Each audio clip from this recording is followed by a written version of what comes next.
Alright, thank you so much, Lovelia. At bukod sa swerte, dapat busog din ang ating tsansa sa lubong 2017 tulad na lang ng paghahanda ng iba't ibang matatamis na pagkain para sa mas masagana at matamis na pagsasama. Kaya makasama natin ngayon si Samson Chua, Feng Shui expert para alamin kung ano-ano ba mga pampaswerteng sarap sa bagong taon.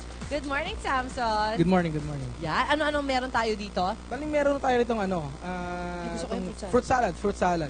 Wala kutsara. Kuha sana ako kutsara. Okay. Ang fruit salad kasi, kumbaga parang symbolizes din dito same sa prosperity basket natin. Well, parang lahat kasi nandyan. So, same as the prosperity. Yes. Same as the prosperity. Ang prosperity basket, syempre sa mga feng shui shops kinukuha, di ba? Ano yung usually laman ng mga yan?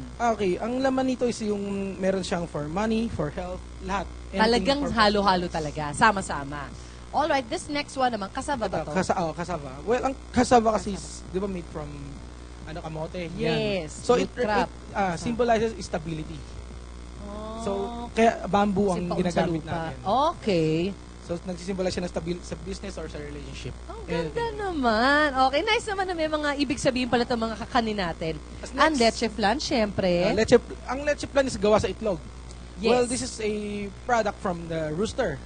The chicken. So, pwede rin siya dun sa asawa ng rooster.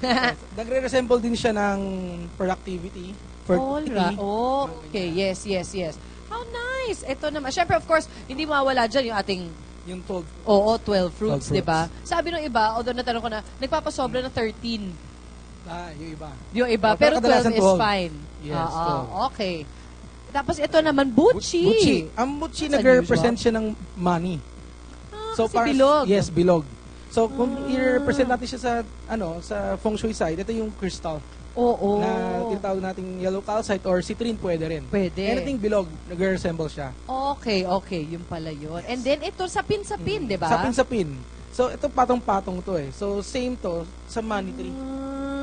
Okay. So, parang, rin siya for pampalago din ng money. Bigat nitong money tree na to, Hindi siya joke, Okay. Tapos, ito naman. Pang-love to, syempre, rose quartz.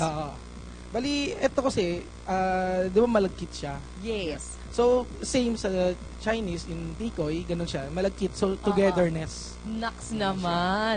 So, pag meron ka mga nakahain na ganito, syempre kami, may mga favorites kami nakakanin at it's nice to see na meron pala siyang, kumbaga, symbolism, di ba? Lalo na pag hinain nyo sa hapag ninyo sa medianoche. Ayan. Maraming salamat sa iyo, Samson, and Happy New Year. Happy New Year. Ako, mga kapuso, tuloy-tuloy ang ating pampaswerte serye. Patuloyin na rin natin ang swerte sa ating mga bedroom. Ano-ano nga ba ang dapat gawin para pumasok ang swerte hanggang kwarto?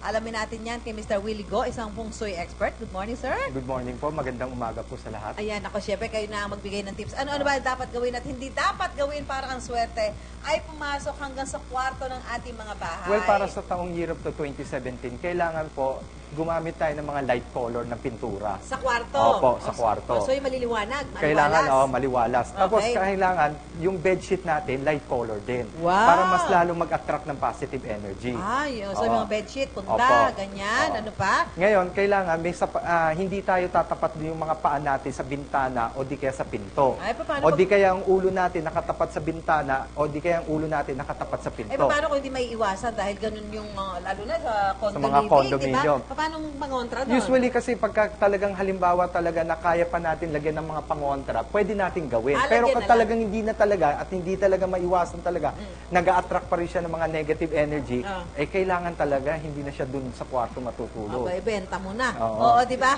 So, ito ba, sabi ba, yung mga painting na dapat daw walang kuneho? Dapat wala pong kuneho. Lalo na ko ang taong mga pinanganak is Year of the Rooster. Kasi ang mortal enemy ng rooster is rabbit. Ay, mag-aaway sila. So, alisin mo yung mga painting, mga may rabbit. Kung mahilig kayo sa rabbit, kailangan din daw may sapat na ilaw o liwanag sa loob ng kwarto. Bakit? Kailangan po yun. Kasi ang ilaw kasi, kung minsan kapag masyadong madilim, kung minsan nag-a-attract siya ng negative energy. So, kung maliwanag siya, kung hindi pa naman tayo matutulog, kailangan maliwanag. Ngayon, kung matutulog na tayo, tsaka natin patayin yung ilaw na. Naman. Dapat daw iwasan din yung paglalagay ng mga halaman o tubig.